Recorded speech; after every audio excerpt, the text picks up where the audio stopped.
आम्ही याच्यामध्ये साधारणपणे इन्शुरन्सचे पैसे जे आहेत ते 5,000 कोटीच पकडले आहेत, पण आमचा अंदाज आहे 7,500 ते 10,000 कोटी रुपये आम्हाला त्यातनं मिळतील. पण कन्झर्वेटिव्ह अंदाज आम्ही पकडला, कारण त्या संदर्भात अजून क्लेम जाणे आणि ती सगळी प्रोसेस होणे आहे.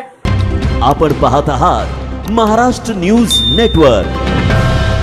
पण हा जरी आपण पकडला कन्झर्वेटिव्ह अंदाज, तरी एकूण राज्य सरकारच्या वतीनं 31,628 कोटी रुपयांचं पॅकेज हे आपण या ठिकाणी देतो आहोत, की ज्या माध्यमातून 31,628 कोटी एवढं पॅकेज म्हणजे जवळपास 32,000 पर्यंत हे पॅकेज चाललेलं आहे.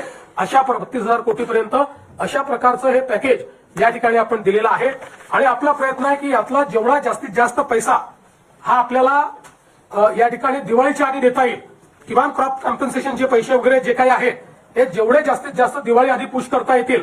बाकी तर जे मृत व्यक्तींचं सहाय्य आहे, जखमींचं सहाय्य वगैरे हे आम्ही ऑलरेडी देऊन टाकले आहेत. 10,000 रुपये जे द्यायचे आहेत ते ऑलरेडी देऊन टाकलेले आहेत. बऱ्याच गोष्टी आपण यातल्या दिलेल्या आहेत. काही गोष्टी ज्या राहिलेल्या आहेत त्या सगळ्या गोष्टी आणि क्रॉप कॉम्पन्सेशनचे पैसे हे आपण त्या ठिकाणी देण्याचा प्रयत्न करणार आहोत.